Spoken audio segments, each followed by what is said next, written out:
আমরা কিভাবে ভারতের সাথে আমরা চুক্তি করতে পারি।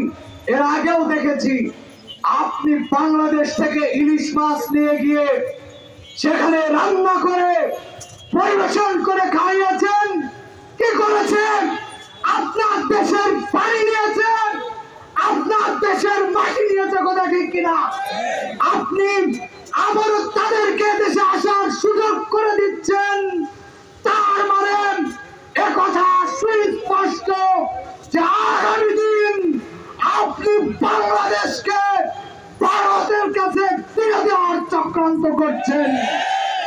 আপনি জেনে রাখেন, আপনি স্পষ্টভাবে জেনে রাখেন, বাংলাদেশের মানুষ তাদের শরীরে এক বিন্দু রক্ত থাকা পর্যন্ত এ চুক্তি বাতিল হবে এবং আপনার এই চক্রান্তকে নিঃশ্বাস করে দিবে, ঠিক কিনা? তাই আসুন